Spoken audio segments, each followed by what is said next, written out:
Previously on Alan Wake, Alice has been kidnapped. Alan, please help me. Alice? You'll do exactly what I say if you ever want to see your wife again. I can't tell anyone except my agent Barry. Damn it, Barry, they'll kill her! You're my best friend, and I'm worried that you're not right in the head. The ransom is a manuscript I supposedly wrote that's coming true before my eyes. It happened just the way it was on that page. So dark. I have found only a few scattered pages. I want the entire manuscript. The deadline is in 2 days. I found Mr. Wake's pages.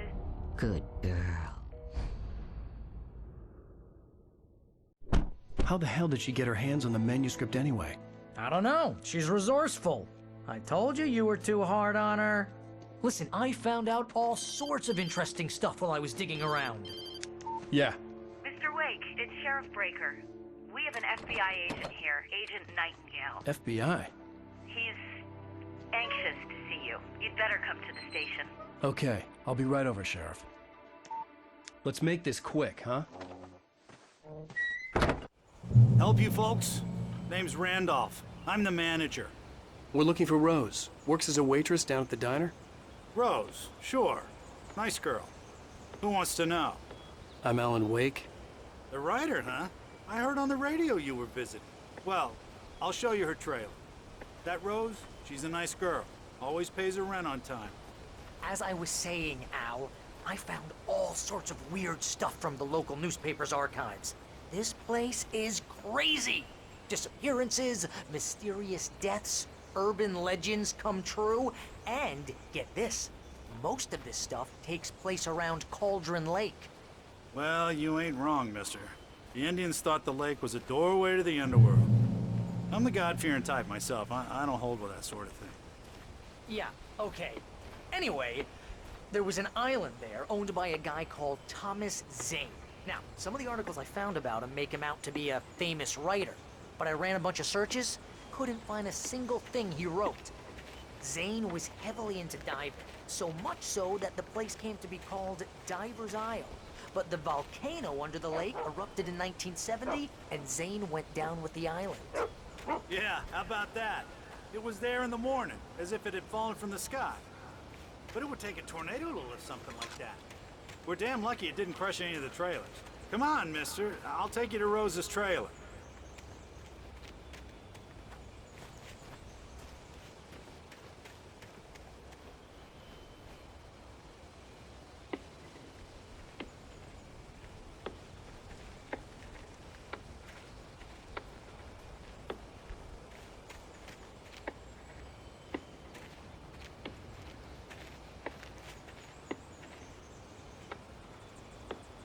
It gets better. A local girl, Barbara Jagger, drowned in Cauldron Lake just a week earlier. They were lovers. Sure, Jagger's a local spook store. The Scratching Hag. Comes for you in the dark. Childish stuff like that. Anyway, Al, I'm just getting to the best part. All of the articles about this stuff were written by Cynthia Weaver. I asked around, and she's that crazy bag lady you met. What, the lamp lady? She can be a little loopy, but she's not homeless or anything. Yeah, anyway, she knew both Jagger and Zane before they both died, and she had some kind of a breakdown.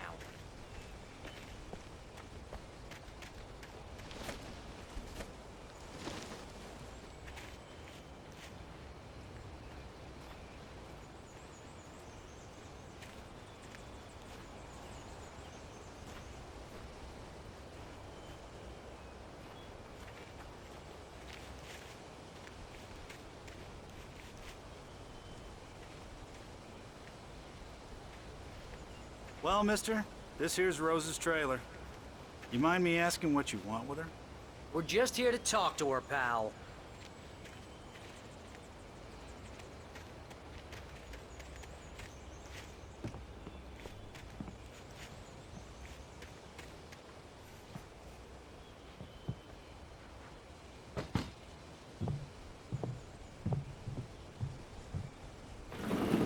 Welcome to... Oh dear, Mr. Wake. I'm so glad you're here. Rose, you have my manuscript? Oh. Oh yes. Yes. Please, come in. Hey, This is really good. Rose, Yes, my manuscript. I really need it. I understand. I know what you need. A muse to inspire you. Oh, for Barry. She doesn't have anything. Yeah, hey, Al, what's... Oh... Barry! What? What?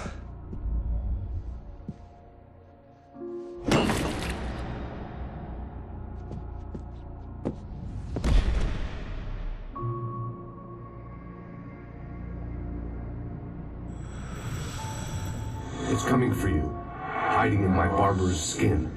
I'm too weak to stop it. You must turn the lights on. I promised I'd come visit you and your lovely wife. You must finish what you started. I insist. You must turn the lights on. Turn the light on. Back to work, boy.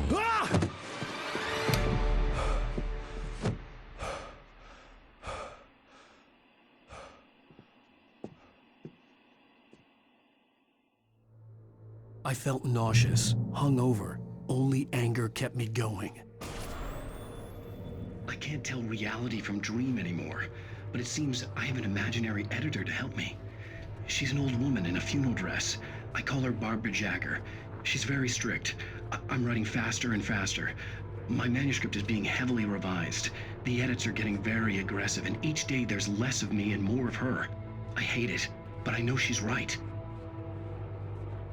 She promises me I can save Alice this way. She knows more of this than I do. About the complex incantation I'm attempting. About this place. She's worked with another writer under similar circumstances, Thomas Zane. The genre of the story seems to be shifting. It's turning into a horror story. I'm getting close. I can feel it.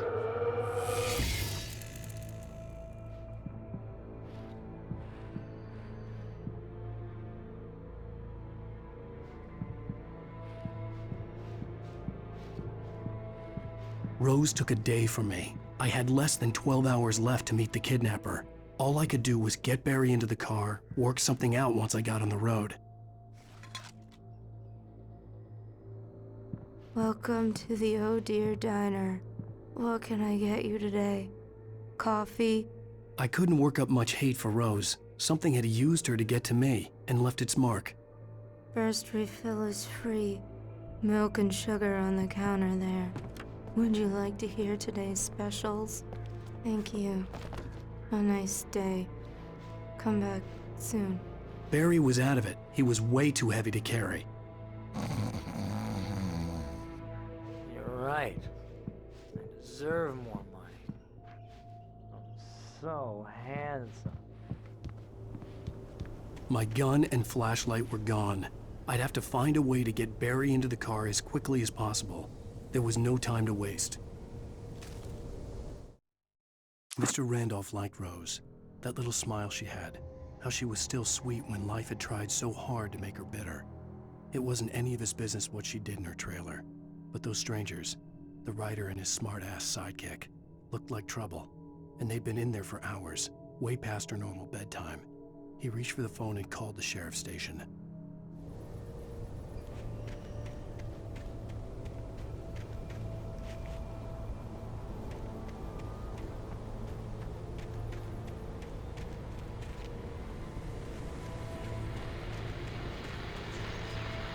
I just stepped outside to catch a breath of fresh air. Let me tell you, the weather's getting heavy. Nights like this make me especially glad I'm here talking to you and not home in bed. Once the weather takes a turn like this, I can't sleep at all. It's all tangled bed sheets and dark thoughts, punctuated by the occasional plunge into nightmare. Is it just me? Well, perhaps it is. But I hope I can make the night a little bit easier to get through. Caller, you're on KBF FM. Hey, Pat, it's Walt Snyder. What's on your mind, Walt? Well, I ain't the way you are, but, well, I can't sleep either, you know? I just been staring out the window here, trying to make sense of it all, but, I ain't been Well, you sound like a man with a problem, Walt. I had argument with Danny. Danny, and, then I got in trouble with the law, I'm just, I heard something like that, Walt. yeah. Well, Danny's my best friend, and, they let me on bail today. And now I'm just alone here at the window, waiting. Man, and there's something in the air tonight, man. I was just outside looking up at the sky above our broadcast tower thinking the same thing. What are you waiting for, Walt? I don't know. Something's gonna happen. I think I better go. Well, Walt, maybe... No, thanks, Pat. Well, good luck to you, Walt. Hang in there. Let's take a little break, folks. This weather's really something else, huh? How can I be sure that you will walk away? Why do love deception?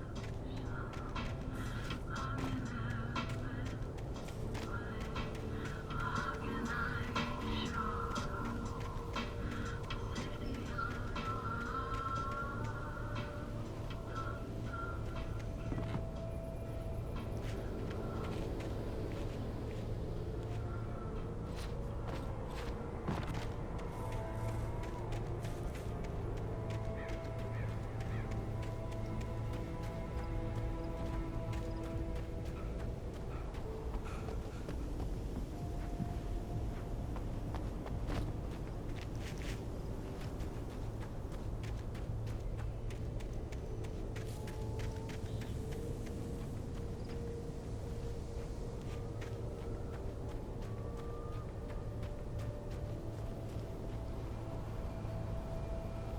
Oh, you're gonna get it now.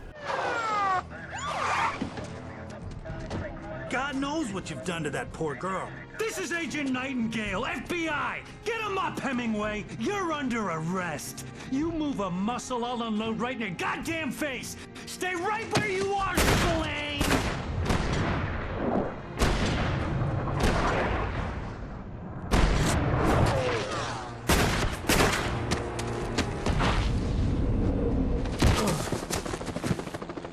What are? I'm standing right here, you goddamn maniac!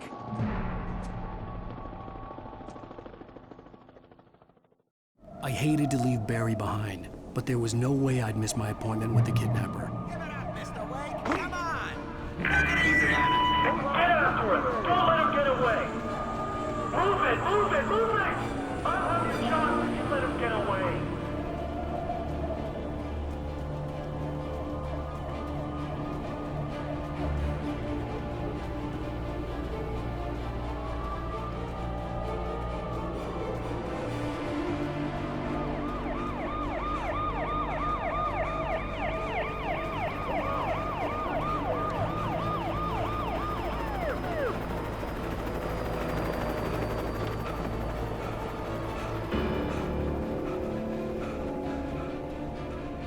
Stop running! Please! Okay, Ben. Keep your eyes peeled. He's gonna try to make it through here. Oh, damn. No, Ben! Stop!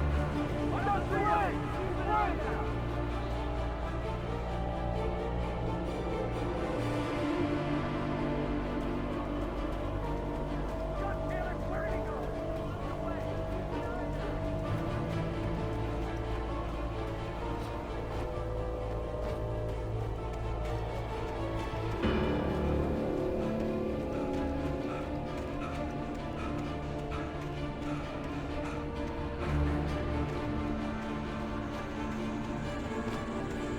Come on, guys.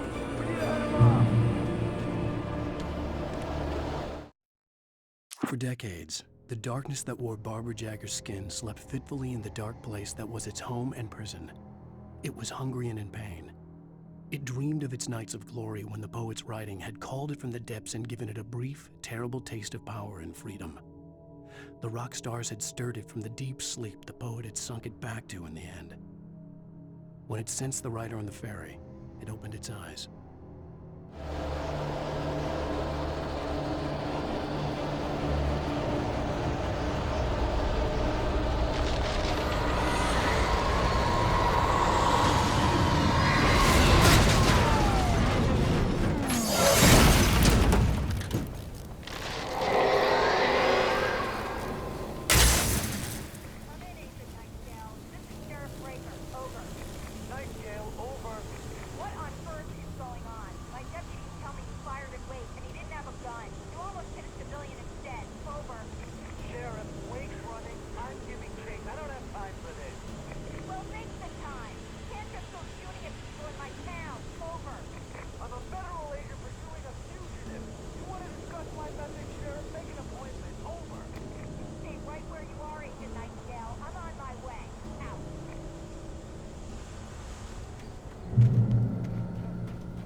Search the area.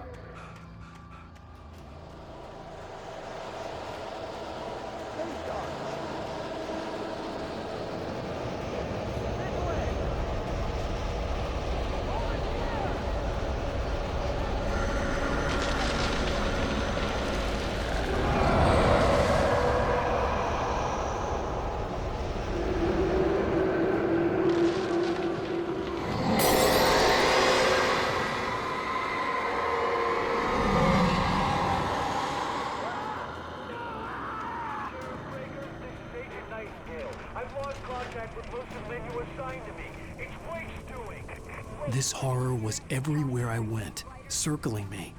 The cops didn't stand a chance. They were after a writer, not a monster. He's the guy we're chasing. If it's not him, who then? Bigfoot? Over.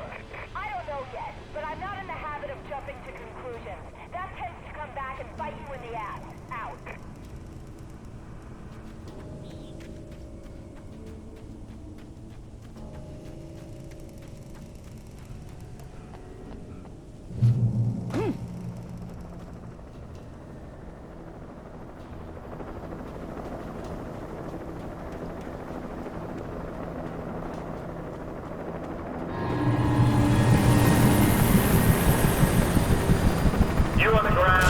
Hold it right there. There's nowhere to run. Freeze!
This is James. Mulligan, Thornton, come in. Over.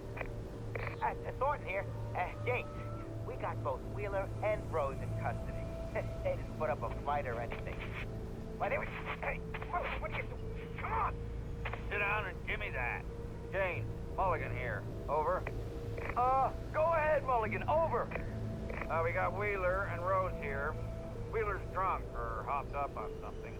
Speaking of which, that Fed had a pretty distinctive whiff of Otis Scotch about him, if you know what I mean. Over. I don't have anything on that, Deputy Mulligan. Over. Well, whatever.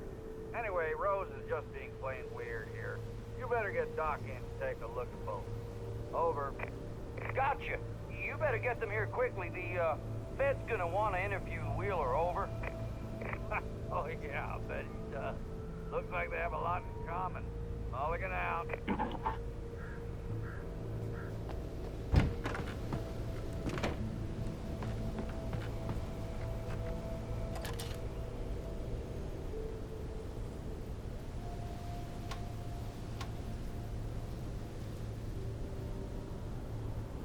I could see the lights of the radio station in the distance.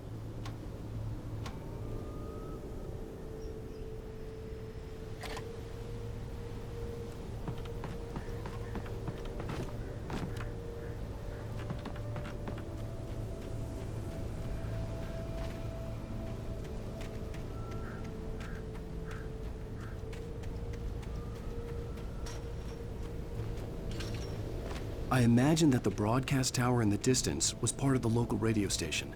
Maine seemed like a decent guy. Perhaps he could give me directions to the coal mine.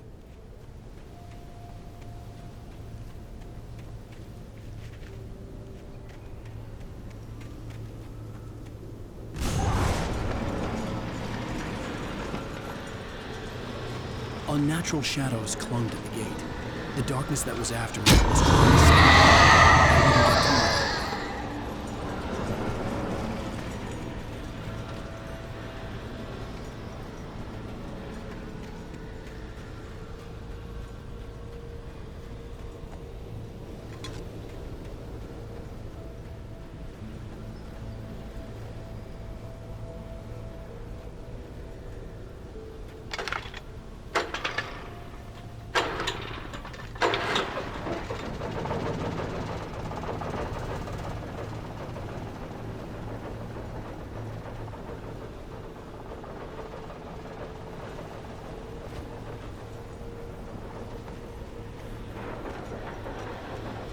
The old generator conked out. I'd have to see if I could fix it and try again.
It took me a moment to recognize the flashbang grenades. They were an ideal weapon for my situation. Team 1, come in. Over. Team 1, this is Sheriff Breaker. Report. Over.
your call.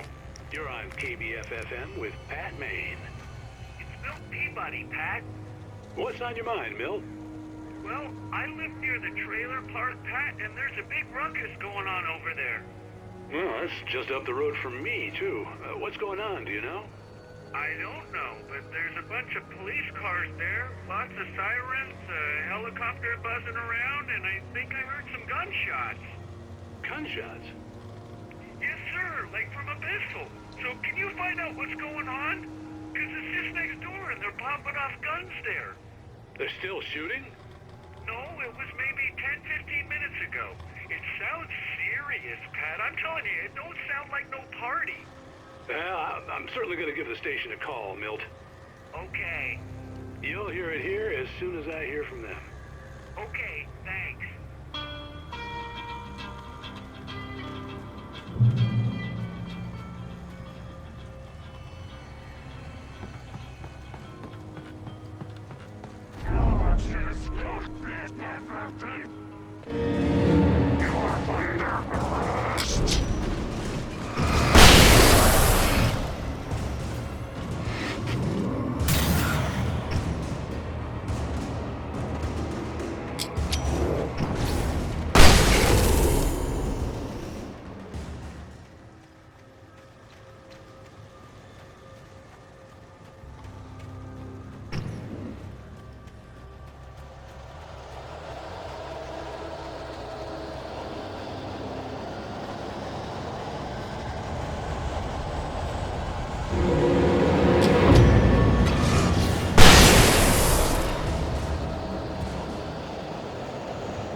I hope Maine could lend me a car to get to the coal mine.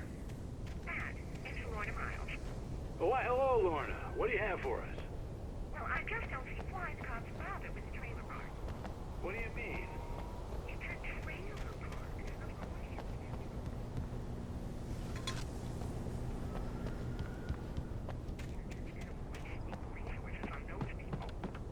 Now, let the trash sort themselves out. I'm sorry, but my granddaddy settled in Bright Falls in 1911. well, thank you very much for that compassionate viewpoint, Lorna.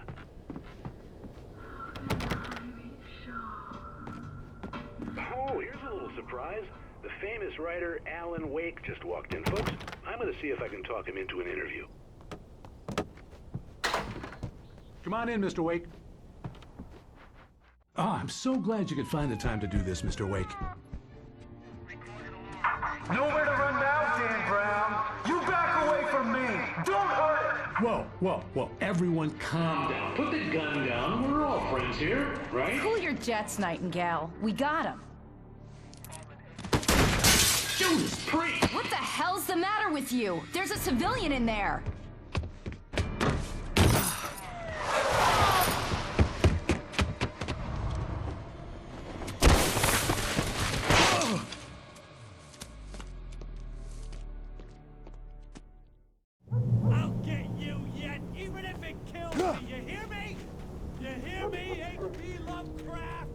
I had fallen off so many cliffs it was ridiculous. That's what you get for naming a book The Sudden Stop. It was probably good I hadn't had the chance to tell Maine where I was going. I'd have to lose the cops and find my own way to the mine. Nightingale stared through the broken studio window into the dark woods. He turned around, started to walk out, but Maine grabbed his arm. "Young man, you almost shot me. You don't shoot off rounds at people like that. What's the matter with you?" Nightingale shook his arm free, marched out. His cheeks burned with rage and humiliation.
There was no sensible reason for the power company work lights to be here. It was almost as if they'd been left for someone like me to use.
Sarah trusted her gut, and her gut said Agent Nightingale was an asshole. He felt wrong, and it wasn't just the smell of stale booze. It was in the way he flashed his badge, pulled rank, the look in his eyes when he wanted answers. Where was Alan Wake? What was this about an accident? Where was his wife? And most importantly, why did she let Wake go? He wouldn't answer her questions. Federal business was all he'd say.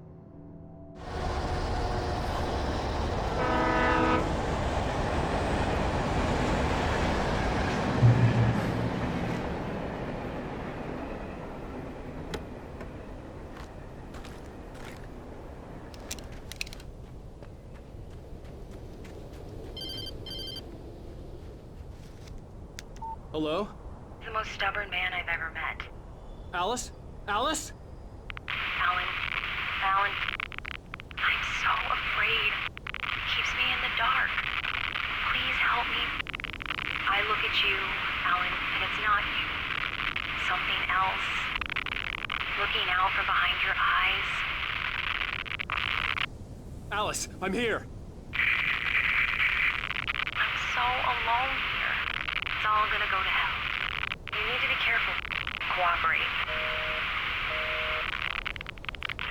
The connection had been terrible, but that wasn't the only thing that hadn't been right with the call. She sounded wrong somehow, but she had called me.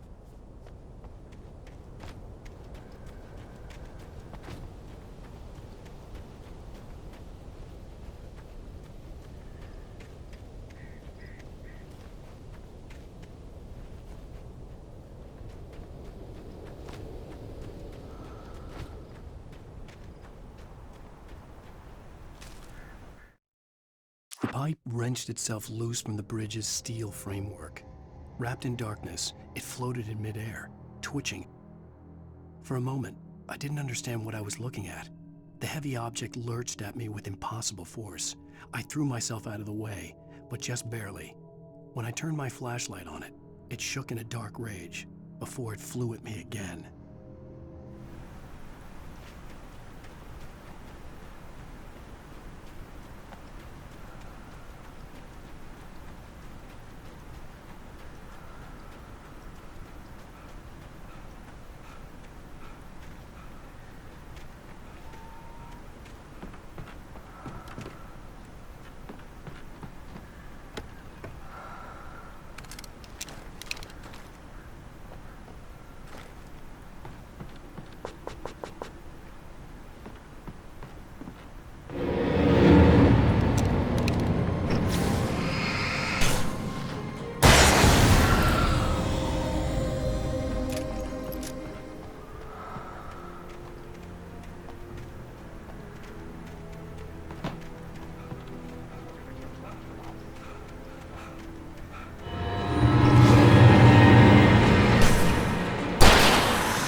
I could see a railway bridge up ahead, and a warehouse of some sort on the opposite shore. I hoped I could find a car from there.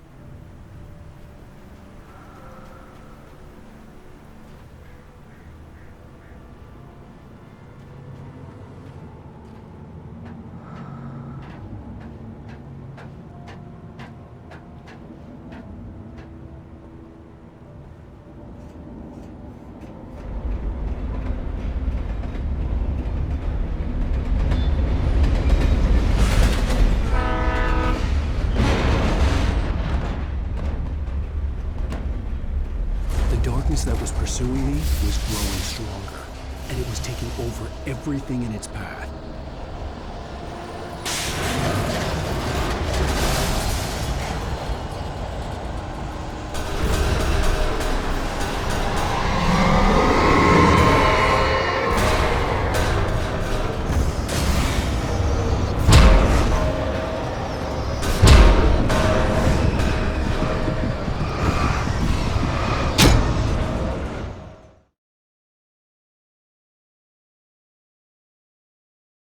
some sort on the opposite shore.